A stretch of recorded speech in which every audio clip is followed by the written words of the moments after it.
Vous allez écouter un épisode du Craft Project. Le Craft Project est un podcast bien sûr, mais c'est aussi une association de loi 1901 qui œuvre pour promouvoir, rassembler et soutenir les métiers d'art.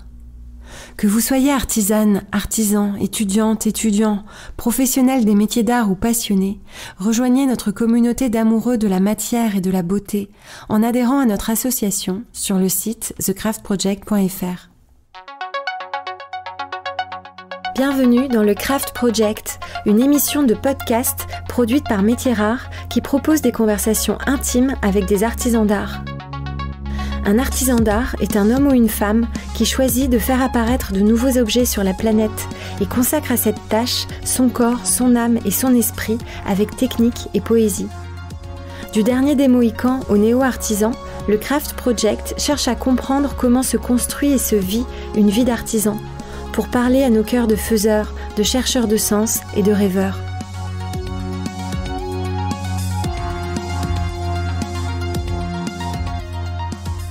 Je suis Raphaël Lebeau et aujourd'hui, j'interroge Hervé Lemoine. Hervé Lemoine est le président du Mobilier National, institution qui œuvre pour la conservation, la promotion et la création dans les métiers d'art. Conservateur du patrimoine, passionné par les objets qui se créent dans les ateliers, Hervé Lemoine sait danser entre le respect du passé et la vision du futur. Aucune frontière ne résiste à sa définition ouverte, inclusive, généreuse des métiers d'art, tant il est persuadé que la matière et la beauté peuvent nourrir et inspirer tous les sujets, tous les espaces, tous les territoires. Hervé Lemoine n'a pas peur d'accueillir et d'écouter la génération militante et digitalisée dont The Craft Project porte la voix. Il a répondu présent pendant les Insta Live du confinement. Il nous invite chaleureusement pour chaque événement qu'il organise. Hervé Lemoine, c'est l'État à la portée de vos mains et c'est l'État à la portée de mon micro.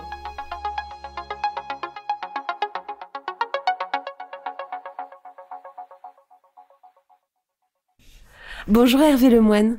Bonjour Raphaël. Je suis ravie d'être là au Mobilier National pour vous parler. Ça fait longtemps que vous suivez et soutenez le Craft Project et c'est un vrai honneur d'être là avec vous ce matin. C'est un plaisir pour moi en tout cas et c'est vrai que je soutiens ce très beau projet depuis son origine. Tout à fait. Je trouve que c'est une initiative formidable. Merci beaucoup. Alors je commence avec vous avec la question que je pose à toutes les personnes à ce micro. Comment les métiers d'art sont-ils entrés dans votre vie ? Eh bien, j'ai envie de dire que comme toutes les personnes maladroites, j'ai toujours été passionné par ceux qui arrivaient à faire des choses de leurs mains et qui arrivaient à transformer la matière ou en tout cas à donner l'impression de la dominer. Voilà. Je dirais ça a toujours été pour moi une fascination absolue, même petit. J'ai le souvenir que mes parents adoraient faire les brocantes, etc. Et donc après ça, il fallait faire restaurer les meubles. Et c'était la partie qui m'amusait le plus. C'était de les accompagner chez leur restaurateur et de voir comment celui-ci allait transformer ce que je considérais comme étant une épave en de nouveau un objet ayant une forme, une couleur, une texture, bref, une vie que je ne lui avais pas décelée auparavant en quelque sorte. Voilà. Donc c'est vraiment un souvenir pour moi très très ancien. Pour autant, ça ne m'a pas donné, je dirais, ni le goût ni l'envie de me risquer à moi-même dominer un de ces arts manuels parce que je compris très vite que je crois que je n'y arriverais pas et donc j'ai gardé cette espèce de fascination presque enfantine face à ceux qui, une nouvelle fois, arrivent ainsi à maîtriser et à transformer les matières, les formes et voilà. Et alors dans votre parcours d'homme d'État, à quel moment c'est arrivé ? Alors, une nouvelle fois, j'ai toujours été intéressé par les objets. C'est par les objets que ça m'est toujours venu. Alors c'est vrai que au départ de ma carrière de conservateur, je m'occupais plutôt d'archives, de documents militaires, de questions de déclassification des données, donc de choses bien éloignées de l'objet. Et de la matière. Et de la matière. J'étais plutôt dans l'abstraction, je dirais, de l'information et sur tous ces supports, et notamment de ces supports les plus d'ailleurs virtuels, puisque le numérique a été pendant au moins 15 à 20 années dans ma carrière un des soucis que j'ai eu à essayer de maîtriser pour le domaine, en tout cas des archives publiques. Mais du coup, justement, ça a entretenu chez moi cette espèce de goût particulier de l'objet et de la vie de l'objet, j'ai envie de dire. Et donc, comme un jardin secret, j'ai toujours eu un intérêt pour ces métiers, ce domaine, finalement, de notre vie quotidienne qui fait que nous sommes entourés d'architecture dans lesquelles nous habitons et de meubles et d'objets qui forment notre quotidien. Mais c'est vrai que professionnellement, j'avais une frustration de ce point de vue-là. Un manque, vraiment un manque. Et quand j'ai pris la direction des collections de la Cité de l'Architecture et du Patrimoine, j'ai retrouvé là le plaisir enfin de me confronter à des collections matériel qui, en plus, nécessitait souvent des opérations de restauration assez complexes, puisque l'essentiel des collections de la Cité de l'Architecture et du Patrimoine, ce sont des moulages, parfois fort fragiles, et ce sont des maquettes d'architecture. Donc, des collections qui posent beaucoup de problèmes très spécifiques en termes de restauration. Et donc là, youpi, enfin, voilà, j'arrivais à revenir à ces amours lointaines et à pouvoir concilier à la fois mon goût de pièces patrimoniales, parce que toutes les collections de la Cité de l'Architecture et du Patrimoine ont été constituées en fait par Viollet-le-Duc. C'était le musée de sculpture comparée à l'origine, et puis après ça, c'était le musée des monuments français. Donc il y a une formidable histoire. C'est aussi d'ailleurs l'histoire de la création même du concept de patrimoine en fait. Les collections de la Cité de l'Architecture et du Patrimoine. Donc il y avait cette dimension historique de ces collections, et puis par leur nature, des choses particulièrement fragiles, il y avait toute cette dimension de restauration qui était évidemment prégnante, et ça m'a évidemment passionné. Donc je suis revenu enfin à la matérialité des collections patrimoniales grâce à cela, et avec des problématiques de restauration. Il y avait aussi toute la question des toiles marouflées, de la partie des collections concernant d'ailleurs l'art de la décoration des églises romanes par exemple. Bon, bref, il y avait toutes ces problématiques très très très particulière de ces collections, et ça m'a passionné parce que ça y est, je reprenais le chemin des ateliers et des ateliers de restauration. À travers l'angle du patrimoine qui ne vous a plus quitté, c'est-à-dire que vous, ensuite, dans votre carrière, les métiers d'art ont toujours été liés à leur dimension patrimoniale. Tout à fait. Même si, et c'est peut-être une évolution dont je vous parlerai tout à l'heure, mais même si l'on voit aussi d'ailleurs que, bien plus souvent qu'on l'imagine, la maîtrise de ces métiers d'art, dits métiers de la restauration, débouche très naturellement aussi sur la création, beaucoup plus souvent qu'on ne veut le croire ou qu'on peut le penser. Voilà. C'est vrai, et vous le savez, et vous l'œuvrez au quotidien au Mobilier National, et je veux qu'on passe du temps à en parler, mais on va y arriver. Donc on était à la Cité de l'Architecture et du Patrimoine, et ensuite, peut-être pardon si je fais des sauts dans votre parcours, mais vous êtes arrivé aux Archives nationales, c'est ça? Absolument, aux Archives de France en fait, donc qui est la direction de tutelle de l'ensemble des services publics d'archives, c'est-à-dire archives nationales et départementales. Donc là, je revenais, si j'ose dire, à mon métier initial. Je revenais aux questions, une nouvelle fois, de gestion de l'information, parce que les archives, c'est de l'information. Alors, c'est de l'information historique, ce qui est le versant du patrimonial dans le domaine des objets ou des collections de musées. Mais ce sont des informations du très contemporain aussi. Et évidemment, en tant que directeur des Archives de France, ce dont j'avais le plus à m'occuper, c'était de la gestion, de la collecte, de la protection, de l'analyse des informations produites quotidiennement par tous nos services publics d'archives et toutes nos administrations publiques, puisque c'est la mission des services publics d'archives. Voilà, donc là, je suis revenu, je dirais, à mon métier initial, je suis revenu à des considérations très, parfois, juridiques, puisque le grand dossier dont j'ai eu à m'occuper, et qui était passionnant, c'était la rédaction et la négociation du règlement de protection des données à caractère personnel, le fameux RGPD. Ça a été 8 années de négociations à Bruxelles extrêmement compliquées.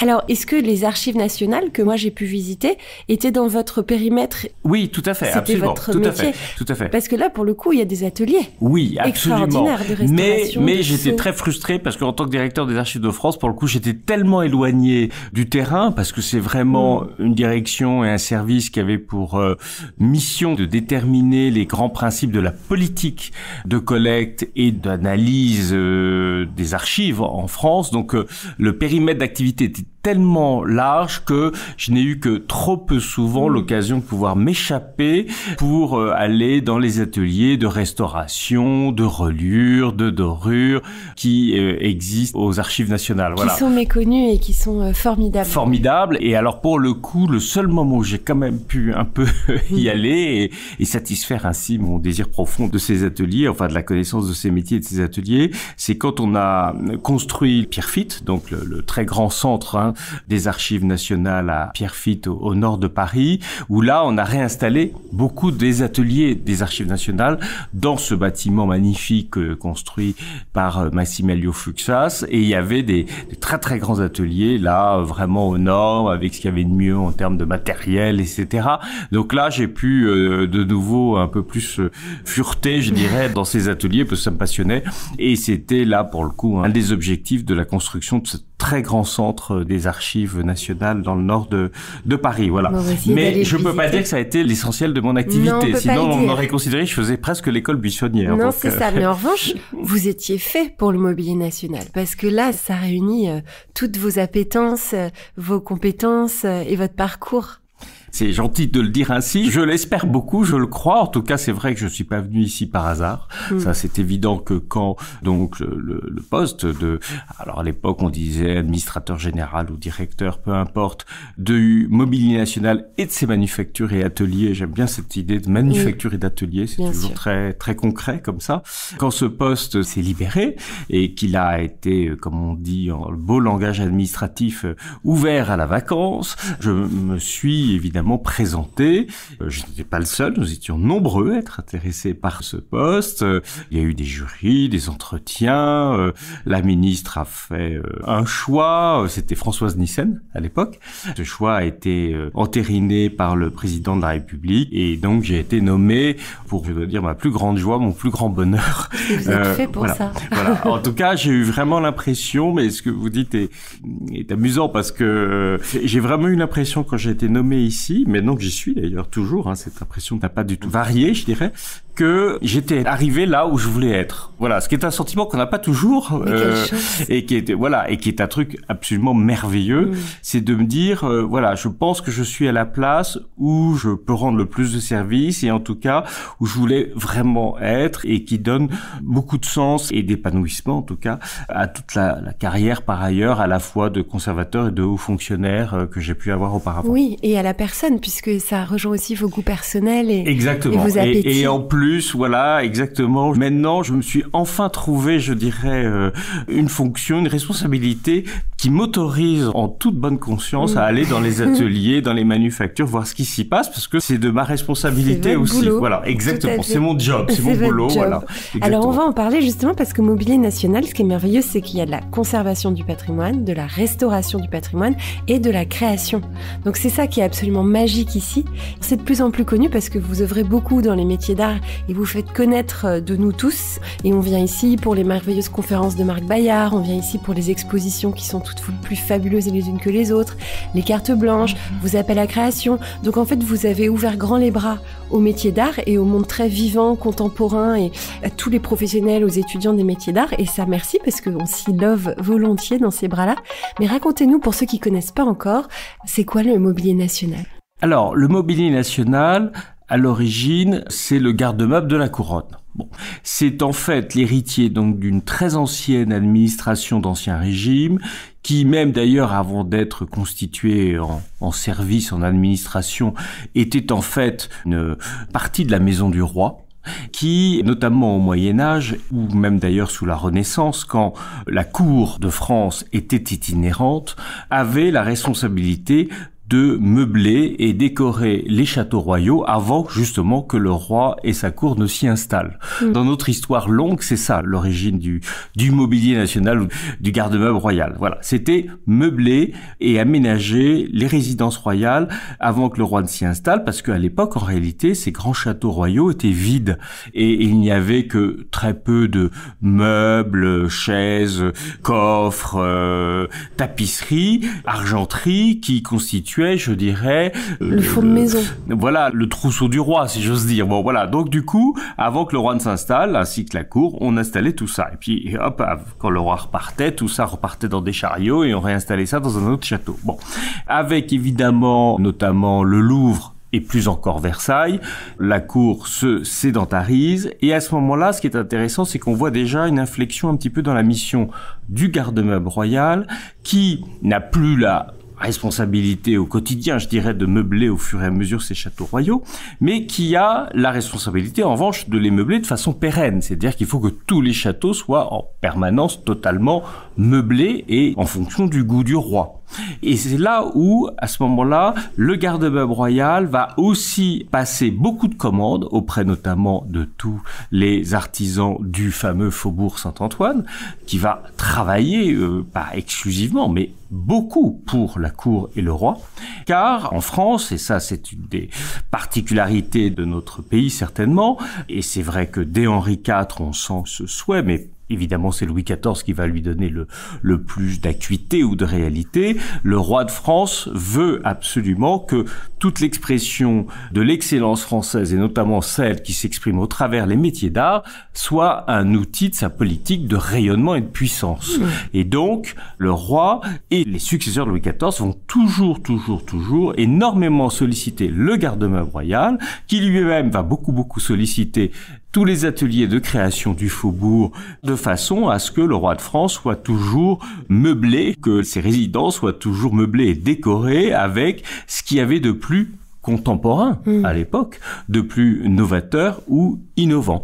D'où cette très grande richesse à la fois des styles français et cette très grande, évidemment, renommée des ateliers et des métiers d'art développés en France, notamment au XVIIe et au XVIIIe siècle, quand, je vous le disais, la cour devient sédentaire, mais le contrepoint de cette sédentarité, si j'ose dire, c'est le renouvellement très régulier des éléments de décor et de mobilier. Ça fait une activité très soutenue. Voilà. Au XIXe siècle, le mobilier royal va devenir mobilier impérial. Il va conserver d'ailleurs cette activité de commande très importante auprès de tous les artisans du faubourg. D'ailleurs, Napoléon se méfiait un peu d'eux, parce qu'il sait très bien que ce sont beaucoup les gens des ateliers du faubourg Saint-Antoine qui sont allés les premiers prendre la Bastille, donc il se dit que c'est une population un petit peu éruptive, vous voyez ce que je veux dire, ça n'a peut-être pas changé d'ailleurs, et donc du coup, il se dit, bon, il faut mieux leur donner beaucoup de commandes, comme ça, s'ils ont beaucoup de travail et qu'ils travaillent pour la couronne impériale, bon, on a plus de chances que voilà. Et ça marchera. Ils seront un bon soutien d'ailleurs on l'a vu au moment des 100 jours, ils auront été des fidèles du régime impérial. Voilà. Bon, les régimes se succèdent au 19e siècle.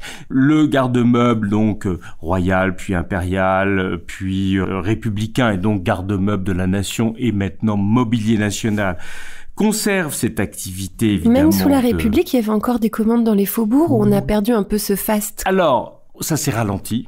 Un peu. Et ça s'est ralenti pour une raison aussi particulière, c'est que c'est au 19e siècle, et à la fin du 19e siècle notamment, qu'il y a un courant un peu historiciste, je dirais, qui fait que les puissants du moment considèrent que le nec plus ultra, c'est d'avoir du mobilier et d'être dans un décor qui évoque les fastes de l'Ancien Régime. Ça paraît paradoxal, mais c'est très amusant de constater que finalement, c'est à la fin du 19e siècle, après la chute du Second Empire, avec la Troisième République naissante, que cette République rend une forme d'hommage assez amusant à l'Ancien Régime, en considérant que pour les ministres de la Troisième République, ce qu'il y a de mieux quand même pour exprimer leur puissance et leur pouvoir, c'est un joli bureau Louis XV. Et pas un bureau 19e, entre guillemets. Pas un bureau forcément sortant des ateliers du faubourg.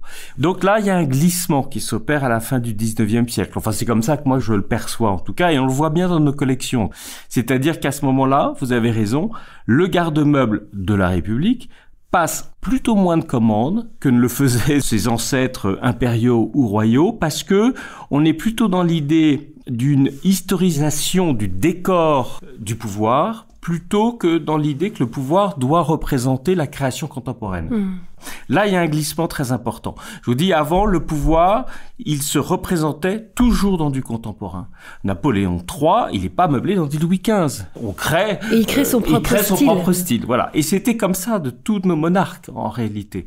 Et ce sont nos monarques républicains, si j'ose dire, notamment à la fin du 19e, qui, mais sans doute justement pour garder cette espèce de prestige hérité quand même du pouvoir régalien, se disent que la meilleure façon d'incarner ce pouvoir et cette permanence du pouvoir régalien, c'est de s'installer au sens propre dans les meubles de nos monarques. J'ai l'impression que les dirigeants ont perdu cette espèce de vocation à donner une direction artistique à leur pouvoir, à exprimer dans l'esthétique les codes du pouvoir. Absolument. Alors, il y a eu après ça, on le sait, au XXe siècle, des petits soubresauts, si j'ose dire. Oui. Alors, plus récemment, on peut dire les Aurioles, avant même les Pompidou. Les Aurioles ont passé des commandes au travers le mobilier national de mobilier assez contemporain de l'époque pour l'Élysée, comme pour Rambouillet, d'ailleurs, qui devient résidence présidentielle. Après, il y a les Pompidou, on le sait bien, qui vont évidemment, avec notamment Pierre Paulin, beaucoup solliciter le mobilier national. Mais ce sont des exceptions. C'est vrai que ce sont des exceptions qu'on a bien en tête d'ailleurs. Et je dirais que ce n'est que très très récemment, peut-être plus récemment encore, avec notamment le président Emmanuel Macron, que réellement, délibérément, très volontairement, le président a en quelque sorte donné, si ce n'est une carte blanche, une sorte de mandat en tout cas au mobilier national, de renouer avec cette histoire de création contemporaine dans le lieu de pouvoir, et celui qui représente le lieu de pouvoir par excellence, c'est le Palais de l'Élysée. Donc de redonner en tout cas au Palais de l'Élysée et à ce lieu très visible et représenté qu'est ce palais, le rôle de vitrine de la création contemporaine dans le domaine des arts décoratifs. Mais c'est vrai que c'est très récent. Et c'est très appréciable. Voilà. C'est vrai que par exemple, il y a eu, mais je pense que vous avez peut-être aussi œuvré pour ça, on le sait dans les métiers d'art qu'il y a des liens entre Emmanuel Macron, Brigitte Macron et le mobilier national, où ils ont un vrai plaisir à venir ici, à voir les ateliers, à venir voir les grandes tapisseries. Ah oui, tout à fait. Voilà, oui, il y a un vrai attachement. Il y a un vrai attachement, il y a un vrai goût pour ça, il y a une vraie attention portée à cela. Et vous avez raison de souligner cette question des ateliers, parce que derrière cette mission donc du mobilier national, il faut pas oublier qu'il y a donc des manufactures et des ateliers. Oui, c'est vrai, on avait nos 3 pans, mais là on s'est embarqué. Exactement. Et ça c'est très important parce que pour le coup, au fil du temps, on a rattaché en quelque sorte au mobilier national un certain nombre de manufactures et d'ateliers qui travaillaient en fait pour la couronne. Mais la couronne disparaissant, on s'est dit peut-être que la meilleure façon d'assurer la permanence de l'activité de ces manufactures, justement, c'était de les rattacher à leur principal commanditaire, en quelque sorte, qui était le garde-meuble. Et donc, on a rattaché, alors d'abord, ça a été la manufacture de la savonnerie, des tapis, ancienne manufacture des tapis du roi, en quelque sorte, qui a été rattachée donc au garde-meuble de mémoire en 1825, peut-être que je fais une erreur d'une année, ou voilà, donc ça a été la manufacture de la savonnerie. Puis il y a eu en 1937 une grande transformation avec l'installation d'abord du mobilier national dans l'immeuble construit spécialement pour lui par Auguste Perret. Là où nous sommes aujourd'hui. Voilà. Deuxième bâtiment, je dois dire, dans l'histoire du garde-meuble construit spécialement pour lui, le premier ayant été quand même ce qu'on appelle aujourd'hui, mais improprement, l'hôtel de la Marine sur la place de la Concorde. En réalité, c'est le garde-meuble royal, bâtiment construit à la demande de Louis XV pour le garde-meuble. Et ces ateliers, il y avait des ateliers, c'était pas qu'un garde-meuble, il y a toujours eu des ateliers. Et donc, deuxième bâtiment construit spécialement pour abriter les collections et les ateliers donc du mobilier national, celui donc d'Auguste Perret dans lequel nous nous trouvons aujourd'hui. Et à ce moment-là, on réunit également au mobilier national et à la manufacture de la savonnerie, la manufacture des Gobelins, qui donc depuis le XVIIe siècle fait ces extraordinaires tapisseries que nous connaissons tous et qui ont une renommée mondiale. La manufacture de Beauvais, qui était une manufacture plutôt de basse-lisse. C'est quoi la basse-lisse ? Alors la basse-lisse, on fait aussi de la tapisserie, si ce n'est que le métier est horizontal en quelque sorte, alors que la haute-lisse, le métier est vertical. Voilà. Et alors il faut être très très expert et avoir un œil très exercé pour voir la différence entre les deux, mais il y en a une. Et donc on rattache également la manufacture de Beauvais Et en 1976, qui est assez intéressant d'ailleurs, à la suite d'un rapport fait au président Valéry Giscard d'Estaing sur les métiers d'art, un rapport que ça commençait déjà. Voilà, ça commençait déjà. On s'intéressait déjà à ces métiers et on soulignait déjà leur fragilité, ou du moins le fait de se dire attention, si on ne s'en préoccupe pas, ils peuvent disparaître. Oui. Ça, c'est très important. Donc, en 76, il y a un rapport fondateur de ce point de vue-là de la politique de l'État en faveur des métiers d'art. Et à la suite de la publication de ce rapport, on va créer notamment 2 ateliers conservatoires pour la dentelle, un à Alençon et un au Puy. Et ces 2 ateliers sont rattachés au Mobilier National. D'accord. Donc, vous voyez, c'est assez intéressant. Je dirais, si on faisait un parallèle avec l'Académie française, qui accueille en son sein un certain nombre de fondations qui œuvrent pour l'intérêt général, eh bien, j'ai envie de dire que dans le domaine des métiers d'art, ou en tout cas des ateliers et des manufactures de l'État, c'est le Mobilier National qui va servir en quelque sorte de structure chapeau pour les abriter. Et l'idée de conservatoire, c'est ça, c'est-à-dire de dire, si l'État, si la puissance publique en tout cas, ne s'en préoccupe pas, ces savoir-faire risquent de disparaître. Et ça aurait été probablement le cas, par exemple pour la dentelle à Alençon. C'est ça, c'est un conservatoire vivant. Totalement. Avec de la transmission, avec de la formation. Vous prenez énormément d'apprentis. Absolument. Et la grande reconnaissance qu'on peut voir dans cette politique, ça a été l'obtention du classement au patrimoine immatériel de l'UNESCO de la technique du point d'Alençon. Vous voyez, donc là, c'est vraiment, on peut se dire que cette politique volontariste de l'État de sauvegarder cette technique, elle a été couronnée de succès avec ce classement. Et en même temps, ce qui est bien, c'est que ce classement, c'est pas acquis, c'est remis en question régulièrement. C'est-à-dire que régulièrement, vous devez prouver que vous faites des actions de formation, de transmission, de valorisation de ces techniques de façon à continuer à mériter votre label, en quelque sorte. Voilà. Alors justement, je rebondis sur cette politique volontariste de l'État qui a permis de préserver certains savoir-faire, mais c'est démesuré le besoin qu'on a en termes de préservation de savoir-faire en France, et on sent quand même un certain désengagement, sans vouloir être polémique du tout, mais c'est aussi une question de budget et j'imagine et d'écosystème et d'équation économique. Mais comment on fait entre tous ces métiers à sauver et l'État qui a l'air de moins structurer son action envers les métiers d'art?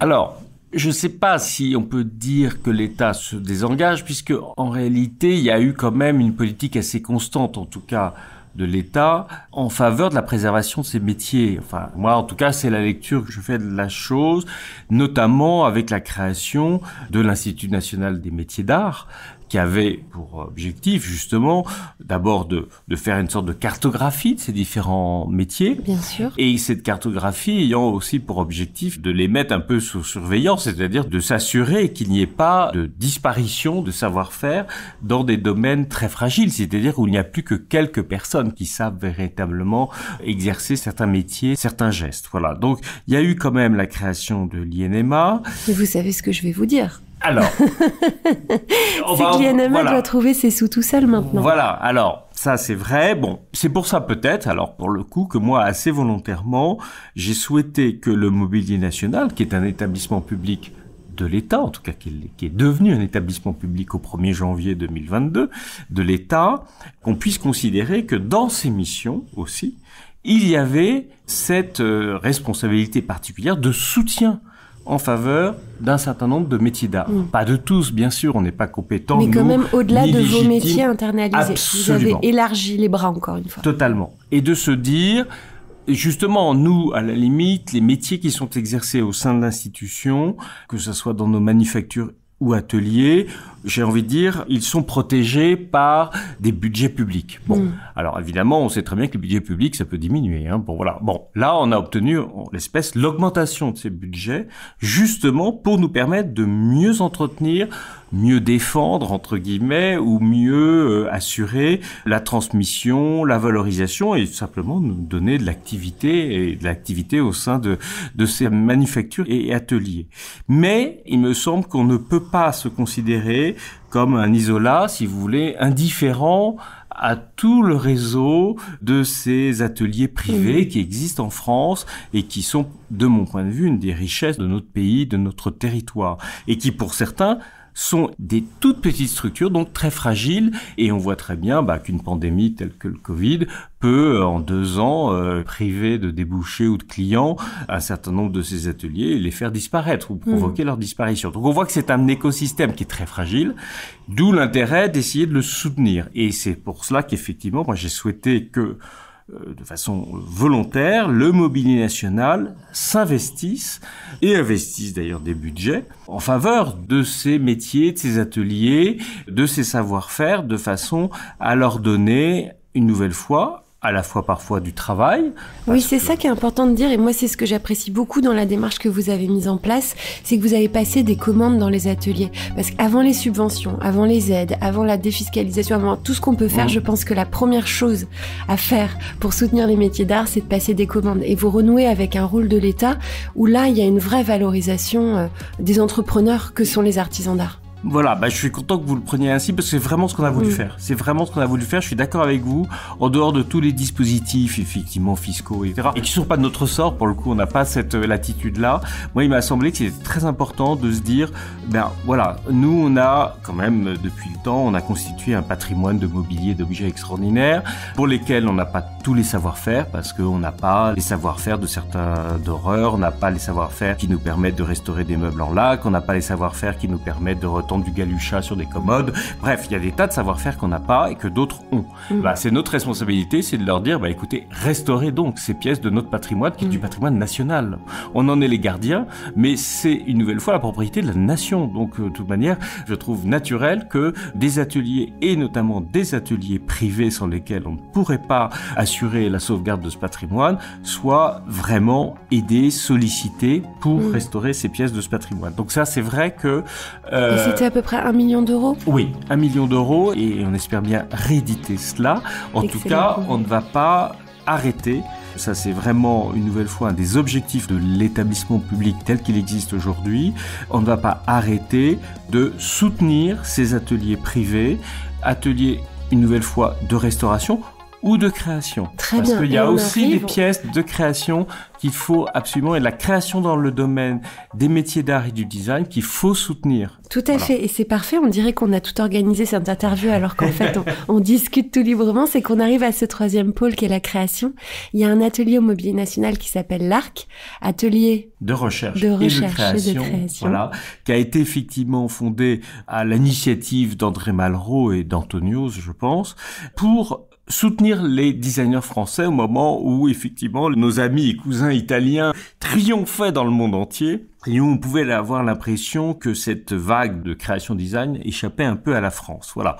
André Malraux s'est donc alarmé de la chose et a décidé qu'au sein du Mobilier National, il y aurait donc un nouvel atelier. On aurait pu l'appeler manufacture, mais c'est un atelier de recherche et de création pour aider ou favoriser l'émergence d'une nouvelle génération de créateurs dans le domaine du design en France. Et ça a très bien fonctionné, puisqu'on sait que ce qui est le plus difficile pour des créateurs dans ce domaine, c'est de prototyper leur projet, c'est-à-dire de passer en quelque sorte du plan à la réalisation concrète d'un meuble ou d'un objet. Et c'était le rôle de cet atelier. Ce qui fait que, des Pierre Paulin, des Philippe Starck, des Modes, des Roger Talon, des André Poutman, des Isabelle Hébet, des Olivier Mourgue, enfin je pourrais en citer des tas, ont tous commencé en quelque sorte, ou fait leur gamme avec l'atelier de recherche et de création. Ce qui les a lancés, et en même temps, c'est ça qui est intéressant, et c'est avec cette histoire-là que je voudrais renouer aujourd'hui, ça a été possible parce qu'il y avait des grandes commandes d'État. Alors, les Pompidou, on en parlait pour l'Élysée, ça c'est quelque chose d'évidemment de bien connu. Mais ce qui est peut-être un peu moins connu, ça a été les travaux qui ont été faits, par exemple, sur les cellules des prisons avec Alain Richard, sur le mobilier d'hôpital avec Bernard Moïse. C'est évidemment le mobilier, par exemple, des premières maisons des jeunes et de la culture à Nanterre avec Olivier Mourgue, ou Rennes, je crois aussi. C'est important de dire ça, qu'en fait ça ne concerne pas que les ors de la République, entre guillemets. Mais non, absolument. Il y avait une dimension, ou une ambition qui était celle du design pour tous. On est dans une période d'utopie, c'est vrai, c'est des utopies tout à fait formidables des années 68, 70 et postérieures à 70, où on est dans l'utopie d'un design pour tous. On sait que Cette utopie, elle s'est révélée être effectivement, hélas, sans effet, et que le design a très longtemps, et encore aujourd'hui encore beaucoup, assimilé plutôt à une production, une création de super luxe, entre guillemets, je dirais. Quand on va dans les salons comme le PAD, ou quand on va dans les salons comme ceux qui étaient organisés par AD, on voit bien que le ticket d'entrée fait que ça s'adresse pas à tout le monde. Bon. Or là, moi, il me semble que nous, Mobilier National, nous sommes aussi, hélas, je dirais un peu peut-être recroquevillés ou du moins limités ces dernières années à essentiellement du mobilier de prestige pour les lieux emblématiques de la République. Je pense que c'est intéressant de continuer à le faire parce que ça permet évidemment en termes de recherche et de création d'aller plus loin parce que ce sont des moyens considérables qui sont mis au bénéfice de ces créations et de ces recherches. Mais on ne peut pas se contenter de ça et qu'il faut renouer avec cette ambition d'un design social ouvert à tous et que évidemment, Mobilier National, on ne va pas s'intéresser au design des boutiques ou des hôtels, c'est pas notre job, c'est pas notre domaine d'intervention.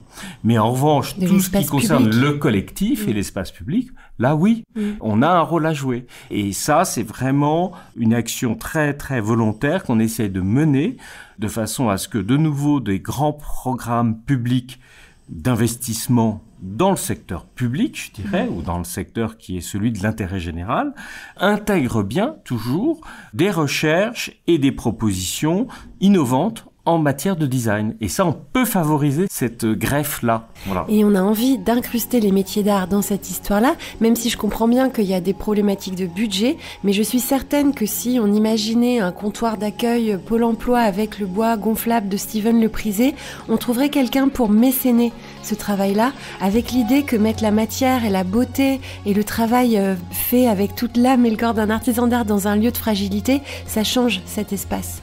Ça, j'en suis intimement persuadé. Faut qu'on invente quelque chose comme ça. Mais intimement persuadé. Et c'est pour ça que, par exemple, pour vous parler que 2 projets très concrets sur lesquels nous sommes vraiment beaucoup engagés, c'est un projet qui concerne en fait les EHPAD, sujet dont on ne cesse de parler en ce moment, avec en plus toutes les questions sur la maltraitance dans les EHPAD, etc. Mais de toute manière, faut pas se mentir, le concept même d'EHPAD, qui est une espèce de maison de retraite médicalisée, bon, pour pas dire pire, pose un problème en soi. Et qu'on sait très bien que quand les gens vont dans un EHPAD ou dans une EHPAD, c'est un peu l'antichambre, je dirais, de l'hôpital. Enfin, voilà, dans le meilleur des cas, voilà. Avec le Ségur de la santé, il y a eu 4 milliards d'euros mis sur la table pour penser une nouvelle génération d'EHPAD. Nous sommes immédiatement allés trouver Mme Bourguignon, la ministre chargée auprès du ministre de la Santé de mettre en œuvre ce nouveau programme pour cette nouvelle génération d'EHPAD, et en lui disant, il faut absolument que vous fassiez des consultations et que vous fassiez entrer les designers dans la réflexion en amont qui va accompagner la création de cette nouvelle génération d'EHPAD. Sinon, vous vous retrouverez prisonnière, comme vos prédécesseurs l'ont été, des grands groupes, je dirais, industriels de la construction, dont des branches sont spécialisées pour tout ce qui concerne le domaine santé ou paramédical dont font partie les EHPAD et qui vous proposeront toujours les mêmes solutions avec évidemment d'abord des logiques de coûts et d'économie de coûts en réalité qui fait que eh bien on aura toujours ces établissements avec par terre un linoléum lessivable à la javel si j'ose dire au désinfectant voilà mais qui donne un côté hôpital antinomique avec l'esprit quand même d'un lieu de vie que doit être normalement l'EHPAD, le problème du lit même, le lit des pensionnaires des EHPAD, qui est un lit médicalisé. Voilà, bon bref. Du lit, de la lumière, de tous les objets qui entourent cette vie-là. Donc voilà, donc nous, notre propos, et ça a été entendu, donc on a été heureux, auprès de la ministre, ça a été de dire, il faut que les designers soient totalement associés dès l'amont à votre réflexion, et nous, Mobilier National, on peut vous servir de croix de liaison entre ce milieu qu'on connaît quand même, qu'on soutient, et vos propres services, ou les services qui vont avoir après ça à organiser cette réflexion pour créer cette nouvelle génération d'EHPAD. Et alors, ce qu'on a vraiment été heureux, c'est que la ministre nous a tellement entendu, ou bien entendu, je crois, que elle a même fait l'annonce du nouveau plan pour les EHPAD ici au Mobilier National, ce que je trouvais être un symbole absolument formidable en disant il faut qu'on change ces établissements, il faut plus que ça soit des pseudo-mouroirs, il faut que ça soit des lieux de vie et les designers peuvent apporter, designers et métiers d'art d'ailleurs, peuvent apporter, designers et métiers d'art parce que les uns et les autres, alors là aussi on en vient à une réflexion ou à une évolution que je trouve formidable et très intéressante. C'est que, comme vous le savez, en France, où on adore les querelles de chapelle, longtemps, le design ou les designers ont tourné le dos au métier d'art. Tout à fait. Voilà, il faut se dire les choses, voilà.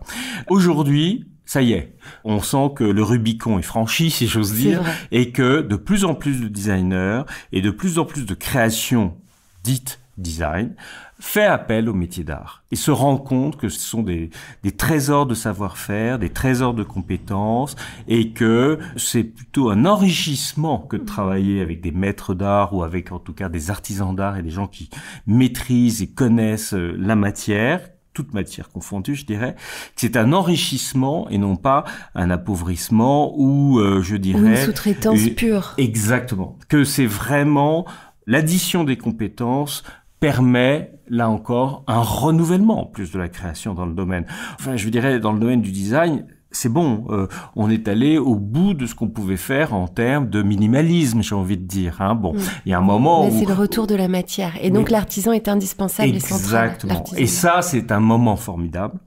Et je pense que pour nous, Mobilier National, c'est un moment formidable parce que ça nous permet de réconcilier définitivement toutes les différentes composantes qui constituent notre propre établissement, où heureusement, il n'y avait pas trop de guéguerre dans ces différentes maisons parce que nous, on est habitués à travailler en associant le savoir-faire des artisans ou des maîtres d'art et celui des designers. C'est ce qu'on fait à l'Arc. À l'Arc, ce sont que des gens qui sortent de l'école Boulle ou de la Bonne Graine ou de l'école Bleue ou je ne sais quoi, qui sont là et qui travaillent avec des designers. Nous, on avait gardé cette tradition. Mais il faut reconnaître que malgré cela, il y avait certains intégristes, entre guillemets, du design. Tout à fait. Et il y a une hiérarchie. Donc là, et une hiérarchie aussi entre le penseur, le dessinateur, le concepteur et celui qui réalise les choses. Hein. Mais ça, là aussi, c'est un mal français entre le Homo sapiens et l'Homo erectus, entre guillemets. Donc, fort heureusement, je trouve que là, ce qui est intéressant, c'est qu'on est dans un moment où ça bouge. C'est vrai, la direction est bonne. La direction est bonne, mais il faut l'encourager. Voilà, et nous, du coup, au travers de grands programmes, comme je vous le disais, les EHPAD, ce qu'on veut, c'est encourager ça. Et d'ailleurs, on sait très bien que dans les solutions qu'on peut proposer pour cette nouvelle génération d'EHPAD, les questions de matière, des matériaux est essentielle. Je vous parlais tout à l'heure du linoléum au sol. On comprend bien que c'est quelque chose qui est effectivement déjà... je dirais, vous met dans un registre qui n'est pas celui du confort, de l'agrément environnementale. Exactement, en plus de la... Voilà. On a des maîtres d'art, on a des artisans qui travaillent beaucoup plus sur des matériaux naturels, qui développent même des matériaux éco-responsables et des éco-matériaux. Ça vient souvent d'eux. Voilà, il faut les faire travailler ensemble pour trouver de nouvelles solutions pour ces équipements collectifs. Donc je vous disais, les EHPAD, ça c'est un vrai projet qu'on porte très fortement. Et puis... vous l'évoquiez en parlant aussi de l'État dans tous les territoires, c'est les maisons France Service, les fameuses maisons France Service. Je ne sais pas ce que c'est. Alors, l'État s'est rendu compte à la suite de différentes réformes qu'on avait de plus en plus éloigné le citoyen des services administratifs de l'État. Que ça soit d'ailleurs la NPE, les directions des impôts, la Poste, enfin tous ces services de l'État qui existaient dans tous nos villages en quelque sorte, ont beaucoup disparu et sont pour certains maintenant quelques dizaines de kilomètres des villages ou des petites villes dans lesquelles pourtant tous les citoyens peuvent avoir besoin de parler à quelqu'un pour comprendre, je dirais, eh bien voilà, les démarches qu'il a effectuées, etc. Bon bref. Donc l'État a décidé de créer ce qu'il appelle des maisons France Service au plus près des territoires, des citoyens, où les citoyens pourront avoir accès à toutes les informations dont ils ont besoin en bénéficiant des conseils de personnes formées pour cela. Donc ce sont des sortes d'antennes locales, si vous voulez, des principaux services de l'État. Bon. Vous avez vu venir cela et vous êtes allé immiscer les métiers d'art là-dedans. Voilà, parce qu'on s'est dit d'abord à quoi ça ressemble aujourd'hui, les maisons France Service. Il y en a pas mal déjà qui ont été créées. Je ne veux pas vous dire que ça représente exactement la modernité absolue de l'État sur les territoires. Ça ressemble à un bureau administratif des années 1980. C'est-à-dire que vous avez une vague table posée avec un calicot à côté pour dire l'État moderne près de chez vous. Enfin, vous voyez, bon, on n'y croit pas. On voit ça tout de suite et on se dit, bon, ok, d'accord. Alors, on s'est dit, là aussi, on est allé voir le ministre chargé des solidarités et du territoire, Madame Gourgaud, en l'espèce, pour dire, écoutez, là encore, si vous voulez donner une image différente de ces services de l'État au plus proche des citoyens, il faut que vous arriviez et qu'on arrive à créer des endroits qui soient des vrais endroits de, si c'était de convivialité, d'accueil, au moins d'accueil, véritablement d'accueil. Et pour cela, eh bien, les métiers d'art, la création, les matériaux employés, les formes, les couleurs, tout ça, surtout que l'ancrage dans le territoire est particulièrement pertinent en termes de matière et de savoir-faire. En plus, il peut y avoir des déclinaisons locales, c'est ça qui est très intéressant, parce que, à mon avis, on ne doit pas créer le même univers sensoriel et esthétique selon que l'on se trouve dans le nord ou dans le sud, parce que c'est pas les mêmes matières, c'est pas les mêmes matières, c'est pas, voilà, de exactement. Eh bien, tout ça, c'est du design, ce sont des métiers d'art. Et si vous enrichissez votre proposition, ou en tout cas la proposition de la création de ces nouvelles maisons de l'État, maisons communes des services de l'État sur les territoires, si vous arrivez, si on arrive ensemble, c'est là où nous sommes infiltrés, je dirais, si on arrive ensemble à proposer autre chose que quelque chose de totalement normalisé et banalisé, uniformisé, vous donnerez une image différente et réellement vous semblerez, ou on semblera vraiment beaucoup plus s'adresser vraiment aux citoyens directement, plutôt que de calquer une espèce de borne, si vous voulez, administrative, faite d'un calicot en plastique et d'une mauvaise En fait, cette démarche, elle représente vraiment votre action, je trouve, pour les métiers d'art.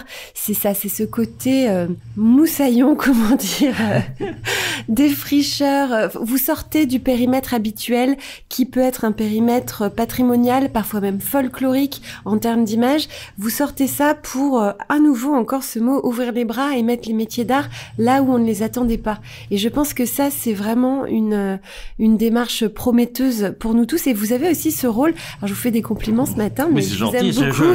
Je ne dis rien d'ailleurs, vous voyez. Vous avez ce rôle de rassembleur.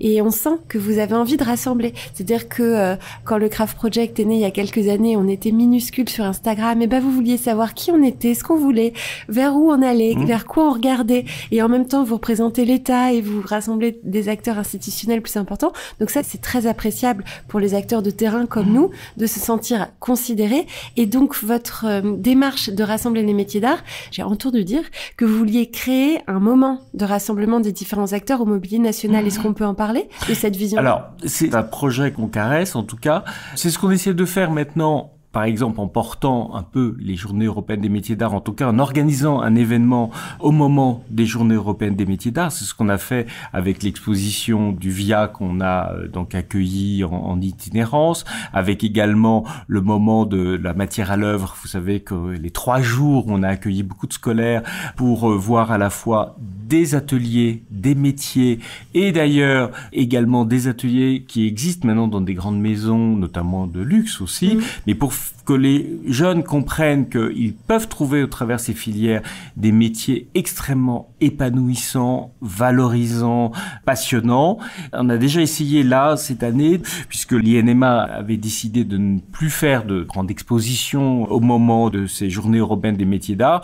Nous, en toute hypothèse, on est bien décidé de continuer à organiser ce moment de rencontre ou de l'accompagner de façon à ce qu'effectivement, on puisse, venant de tous nos univers institutionnels ou professionnels, mais qu'on puisse se parler et travailler ensemble à la promotion de ces filières et de ces métiers. Moi, j'y crois très très fortement. On ne cesse de dire en France depuis des années et des années, l'apprentissage c'est formidable, l'alternance c'est formidable, les métiers manuels c'est aussi formidable. Bon. Ok, mais en dehors de ces déclarations d'intention, on sait très bien que dans la représentation qu'on se fait encore des choses, on n'est pas encore dans l'idée que ce sont des filières d'excellence, les métiers d'art. Et les formations pré-bac ont du mal à recruter des candidats motivés. Exactement. Vous avez certainement vu ce qu'on essaye de faire nous à notre toute petite échelle comme toujours, mais en amenant des mineurs isolés pris en charge par l'aide sociale à l'enfance dans les ateliers toutes les 6 semaines pour montrer que c'est en effet un parcours d'épanouissement professionnel et personnel et puis même une famille, les métiers d'art avec des emplois à la clé. Tout à fait. Mais ce que vous faites là, c'est formidable. Mais de toute manière, moi, je pense qu'il n'y a pas de petites initiatives. C'est une addition d'initiatives de cette nature qui permettent de dire il y a une politique en faveur de cela. Voilà. Et alors, je sais que après ça, je tiens des propos un peu utopistes, mais il faut des utopies aussi, sinon on ne bouge pas. Si on n'a plus le droit de rêver. Voilà, exactement. Mais moi, je suis intimement persuadé qu'il y a une grande révolution à faire dans notre pays. Et elle n'est pas faite encore sur la conception que l'on a, je dirais, du travail manuel ou du travail de la main par rapport au travail réputé être celui de l'esprit. Mais on est encore dans l'idée en France que le cursus honorum, c'est forcément des études, je dirais, supérieures dans des matières qui sont pas les arts appliqués, quoi, très clairement. Alors nous, notre combat, c'est de dire non, mais attendez, ce sont aussi des filières d'excellence. Et d'ailleurs, c'est le cas, parce que quand on voit quand même le niveau d'expertise, de qualification, de virtuosité des gens qui pratiquent ces métiers, ce sont évidemment des métiers d'excellence quand on les exerce à ce niveau de compétence. Ce sont des métiers d'excellence et pour lesquels il y a des débouchés en plus. Mais c'est pour ça qu'il faut que partout, cette idée qu'on a besoin aussi de ces métiers doit infuser. C'est pour ça qu'au niveau des politiques publiques, je considère que c'est important de dire, quand on conçoit une nouvelle fois un espace, quand on conçoit de nouveaux lieux, le projet de création, une espèce de bornes multimédia pour essayer de réduire la fracture numérique en France, etc. Ça, c'est du design d'usage, mais c'est aussi, il y a à repenser les lieux où on va installer ces bornes numériques. Et si on veut pas complètement effrayer justement les gens qui sont un peu réticents à s'approcher de ces claviers et de ces écrans, eh bien, il faut trouver, au travers justement de matériaux autres, mais qui connaissent et qui leur sont aimables, entre guillemets, il faut trouver par ce biais-là la façon de réduire cette fracture. Mais voilà, en tout cas, ce qu'il faut, c'est montrer qu'il y a une utilité sociale à ces métiers. Et une politique d'urbanisation peut-être aussi pour ramener les artisans d'art dans les villes, pour qu'on puisse les voir, pour qu'on puisse les connaître, les voir travailler. Pas comme des clowns, pas comme dans un zoo, mais qu'il y ait plus de proximité entre la vie de la cité et la vie des artisans, comme c'était le cas au Faubourg, en fait. Tout à fait. Alors là, il y a de belles initiatives, je trouve. Alors, il y a le réseau des villes que préside Philippe Huppé, métiers d'art, voilà, qui est très intéressant. Et il y a des villes qui ont développé des politiques très intéressante de ce point de vue-là. Il y a beaucoup d'initiatives. Je vais vous citer qu'un exemple que j'ai, qui est pas très loin de chez moi en Provence, c'est pour ça que j'y suis allé. Par exemple, la ville de Pernes-les-Fontaines, une très jolie petite ville dans le Vaucluse. Comme beaucoup de villes du Vaucluse, le centre-ville s'était un peu vidé. Eh bien, la politique du maire, depuis des années, c'est de racheter les garages ou tous les rez-de-chaussée de certaines maisons quand il y a des transactions, etc.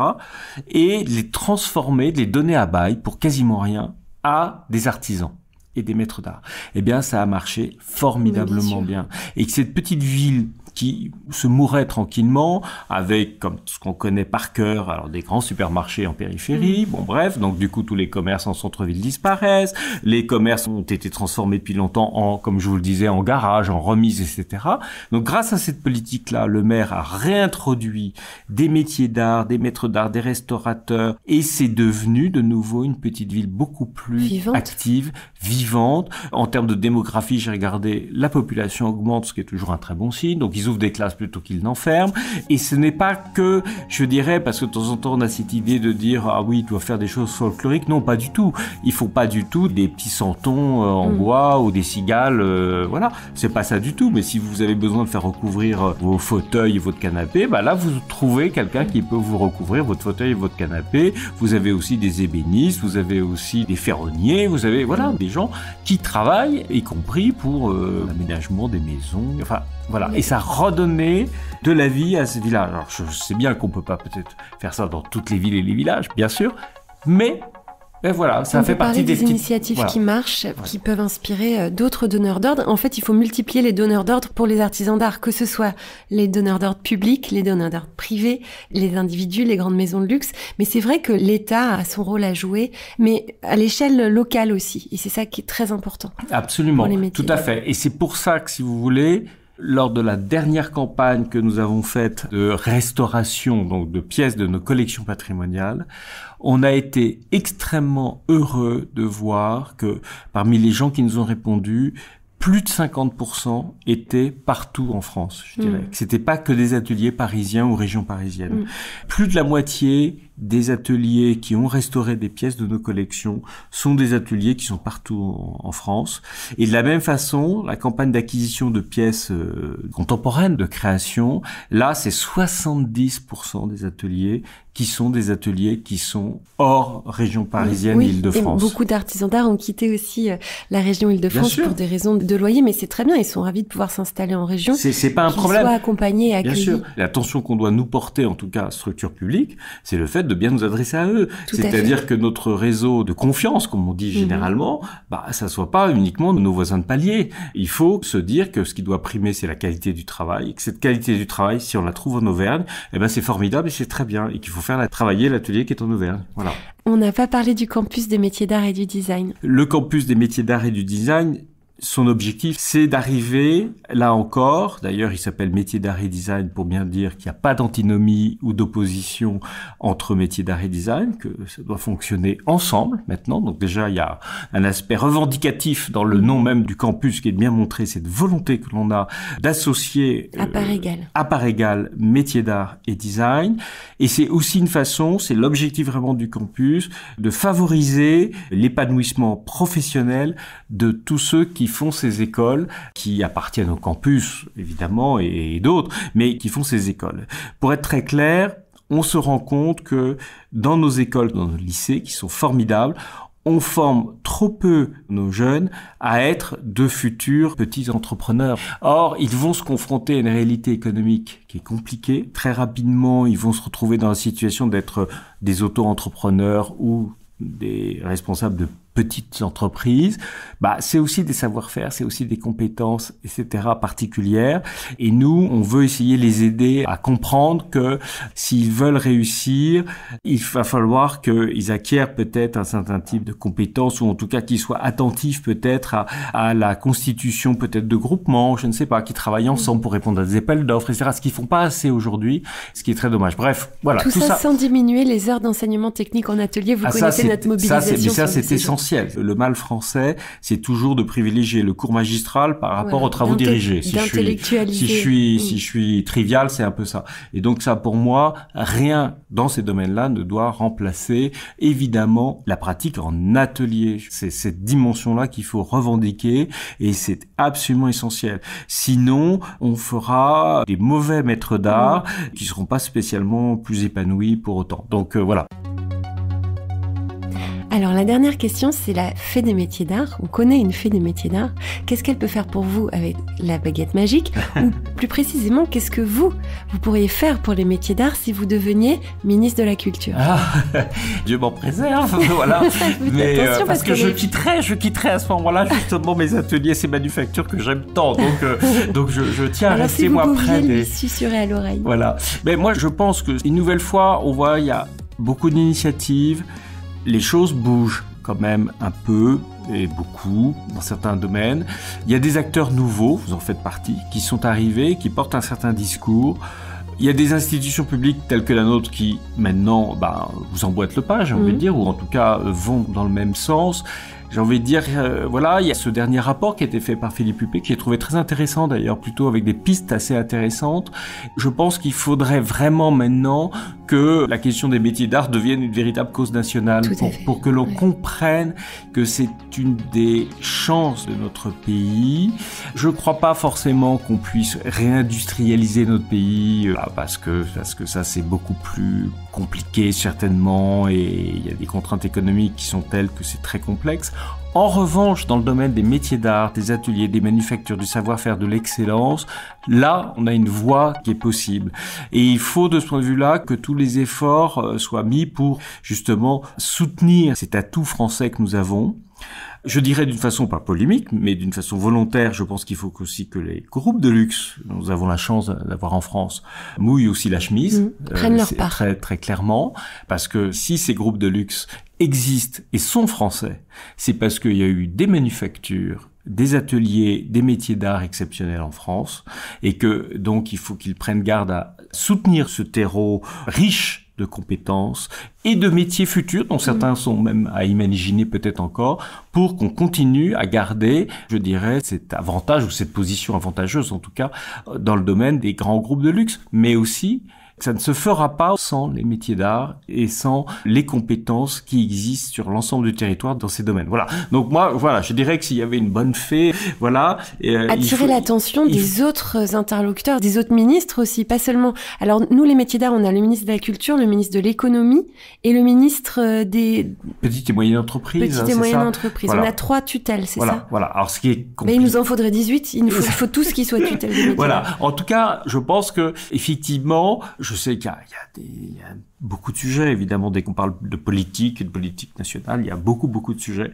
Mais c'est quand même, une nouvelle fois, si on considère et si on raccorde ça une nouvelle fois aux industries, aux groupes de luxe, qui font quand même une bonne partie de notre PIB, eh bien, il faut bien voir que ces groupes-là, ils continueront pas à se développer et à rayonner partout dans le monde si on néglige ou s'ils négligent, je dirais, ce terreau si riche de compétences que nous avons au travers les métiers d'art. Voilà, moi c'est ma conviction profonde. Donc du coup, il faut qu'il y ait une vraie politique de l'État et aussi portée et soutenue par les collectivités territoriales en faveur de ces métiers qui sont une nouvelle fois... De façon transversale. Absolument, tout à fait.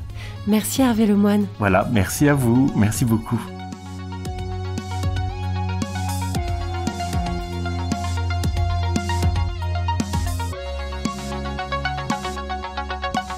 Cet épisode du Craft Project a été produit par Métiers Rares. Métiers Rares est un studio de craft thinking qui met l'intelligence des métiers d'art au service des maisons d'excellence. Il a été réalisé par Philippe Calvérac. La musique a été composée par Velvet Stairs.